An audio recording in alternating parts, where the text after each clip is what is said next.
Alright, let's get out of the way. Don't forget to subscribe, hit the like button, and leave a comment if you'd like. The Raven of the Inner Palace episode 3 started off with the Raven consort was adopted by these people, and now they beat the shit out of her because she doesn't clean fast. They're like, move it, I said that you have to be done with this by dawn. After getting the shit beaten out of her, she looks at the sky and a golden arrow drops down, and that golden arrow made many men respect her, and she became the Raven consort because of that. Plus, she got a fucking chicken. Then she goes to the palace with the old Raven consort, and she says, you must stay here because you're the next Raven consort. But I feel to a 9-year-old that should be pretty scary. An older woman you don't know, forcing you to live in a fucking house that you've never lived in. But it does beat going back home and getting your ass beat. So a woman who knows the king went to the Raven consort to tell her, wow, you've been really friendly with him and he doesn't really like that many people. You should probably maybe marry him. And she says, never. I'll never marry that guy. Are you just here to annoy or bug me? No, I just have to check up on people. You should really consider what I just told you.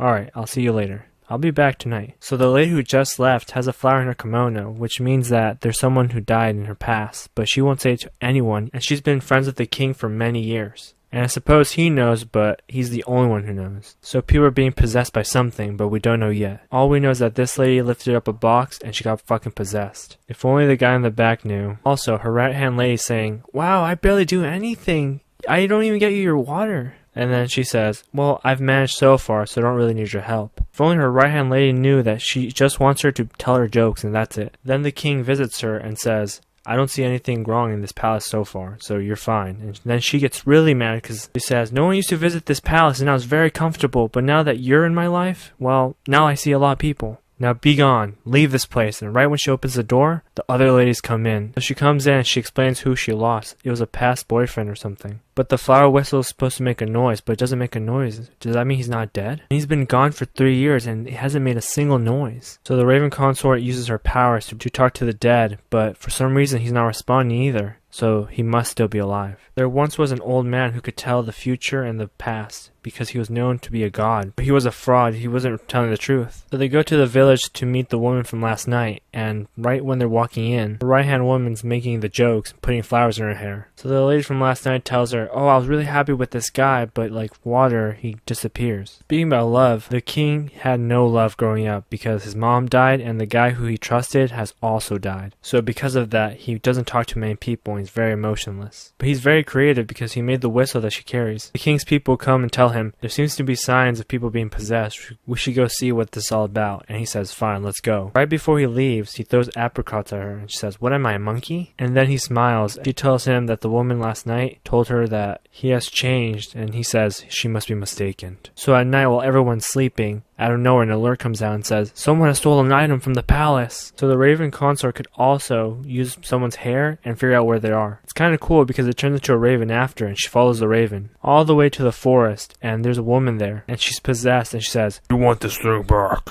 Then I'll trade you for it. But you must do what I say. If you don't do what I say, then I'll kill this woman. And I've got to say, the king's people are very strong and fast, because right when she's about to pierce the skin, the guy throws a rock and he hits it right on the dot. Really? Okay, I have to believe him. She throws a spirit ball and she captures the spirit, and she takes it all the way back to the lady from last night, and she hugs the spheres because she wants to hug him so bad, but he's gone. She starts crying, but the good thing is that he's gone to heaven now. His soul is not trapped on earth. It's just bittersweet. Damn, was I wrong about this old lady. She was actually really nice and helped her study, figure things out about life, helped her out with magic things, and even took her in. As she's talking to the king about this, she says, you know what, now that I'm done, leave. Never come back again. It really makes you think who's more closed off, him or her. Alright, the question of the day is, if someone that you knew died and there was a way to contact them through a whistle, would you want the whistle? Alright guys, peace.